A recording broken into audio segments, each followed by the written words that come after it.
Sabe quando a gente para na frente de uma pintura moderna, uma daquelas que parece um verdadeiro caos de formas e cores? Mas mesmo assim, a gente sente alguma coisa? Uma conexão forte, quase inexplicável. Pois é, hoje a gente vai mergulhar fundo nisso, porque vamos decifrar juntos a linguagem secreta por trás da arte moderna.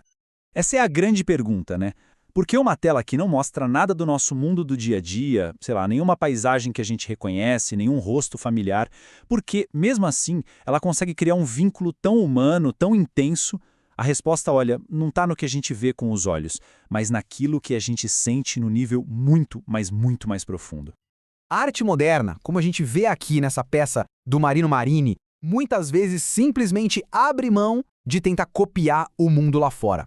A forma clássica do cavaleiro, ela se desfaz, vira algo abstrato. E essa dissolução é, na verdade, um convite para a gente olhar para dentro. A arte moderna não está falando sobre o nosso quintal, ela está abrindo um diálogo direto com as emoções que vêm lá do nosso inconsciente. E isso leva a gente para um ponto fundamental. Como a psicóloga Aniela Jaffe disse, para entender esse efeito todo, a gente precisa olhar além do que está na superfície. É como se a gente tivesse que aprender uma língua nova, sabe? Uma linguagem secreta que não é feita de palavras, mas sim de símbolos. Tá, mas onde é que a gente encontra a chave para decifrar essa linguagem? O mais incrível é que a resposta está em tradições muito, muito antigas. A nossa investigação vai nos levar por um caminho que liga os ateliês dos artistas modernos aos laboratórios dos velhos alquimistas. Olha, quando a gente pensa em alquimia, geralmente vem na cabeça aquela ideia de transformar chumbo em ouro, certo? Mas isso era só uma metáfora. A verdadeira busca do alquimista era espiritual. Era uma jornada simbólica em busca da perfeição, da revelação interior. A busca pela alma secreta que está escondida dentro da matéria. E o mais impressionante é como esse princípio da alquimia ecoa diretamente na arte moderna. Pensa só em artistas como Kurt Schwitters, que faziam arte com lixo, com material descartado, a tal matéria mais vil. Eles estavam, talvez até sem saber, seguindo exatamente a mesma tradição. Encontrar o sublime no que é comum, naquilo que foi jogado fora. E tem um símbolo que representa essa busca pela totalidade de um jeito universal, o círculo. Em várias culturas, em várias épocas, o círculo ou a mandala aparece como uma representação da totalidade, da perfeição e do nosso eu mais profundo. E essa imagem aqui, nossa, ela ilustra essa conexão de um jeito perfeito. Na esquerda a gente tem a rosácea de uma catedral, que é uma mandala sagrada da tradição cristã. Na direita, uma obra do Kandinsky, um dos pais da arte abstrata. A forma essencial é a mesma. A arte moderna não inventou essa linguagem do nada. Ela redescobriu um símbolo que já estava lá. Seja num templo zen budista, onde o círculo significa a iluminação, ou numa catedral gótica, a mandala funciona como um mapa do universo e também da nossa mente. É um símbolo que não sai de moda, que aparece ao longo da história sempre apontando para a mesma coisa: integração e unidade. Mas, beleza, como é que esses símbolos tão antigos voltaram com tanta força na cabeça dos artistas do século XX? A peça que faltava nesse quebra-cabeça veio de um psicólogo suíço, Carl Gustav Jung. A grande sacada do Jung foi que a nossa mente não é uma folha em branco. Existe uma camada muito mais profunda, universal, da nossa psique que está o tempo todo se expressando através da cultura, nos mitos, nos sonhos e, claro, na arte. Jung chamou essa camada de inconsciente coletivo. Pensa nisso como se fosse um software básico da humanidade que todo mundo compartilha. Ele contém os arquétipos, essas imagens primordiais como o círculo, o herói, a sombra, que são a matéria-prima dos nossos sonhos e das nossas maiores criações artísticas. Então, aqui a gente chega no ponto central. O alquimista e o artista moderno estão, na verdade, em jornadas muito parecidas. O alquimista olhava para a matéria, para o mundo físico, procurando o espírito.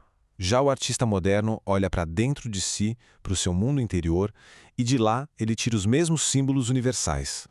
E o mais legal é que os próprios artistas sentiam isso na pele. O Kandinsky não estava falando de psicologia, mas de uma verdade espiritual que ele percebia. Quando ele disse que tudo possui uma alma secreta, ele estava expressando a mesma busca do alquimista, a de revelar o espírito que está escondido no mundo. Certo. Agora que a gente já tem todas as peças, a alquimia, a mandala, o inconsciente coletivo, a gente está pronto para a grande revelação. Vamos finalmente quebrar o código secreto da arte moderna. É aqui que a ficha cai. Aquele caos todo que a gente vê na tela é a matéria-prima da psique, a massa confusa da alquimia, de onde alguma coisa nova e incrível pode nascer. Aquelas formas estranhas que a gente não reconhece são os arquétipos do inconsciente coletivo vindo à superfície. A pintura abstrata, com essa busca por equilíbrio, por um todo, ela funciona como uma mandala moderna, falando diretamente a linguagem universal dos nossos sonhos. Para isso ficar bem claro, olha só este exemplo. Essa carta de tarô pintada pela Frida Harris se chama A Arte, e ela é pura alquimia visual. A gente tem o leão, que é o símbolo do fogo, do masculino, e a águia, símbolo da água, do feminino. Eles se misturam ali num caldeirão para criar algo novo, unificado. É a própria essência da transformação, capturada numa imagem moderna. E alguns artistas foram ainda mais longe para acessar essa camada mais profunda.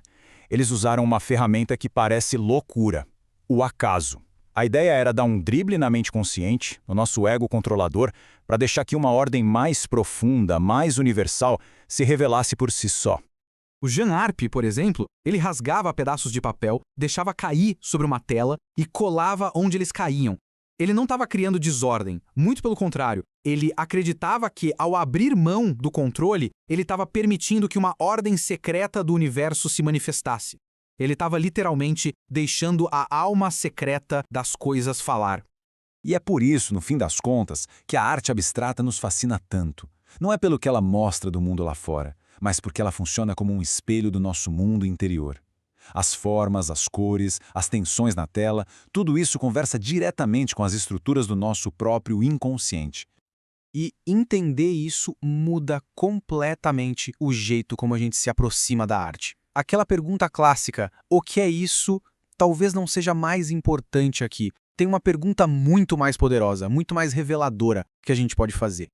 Em vez de tentar decifrar a obra como se fosse um enigma, a proposta é usar a obra como uma chave para o nosso próprio universo interior. O que ela desperta, que emoções, que memórias, que sensações vêm à tona. Essa é a verdadeira conversa que a arte moderna nos convida a ter. Um diálogo direto com a nossa própria alma secreta.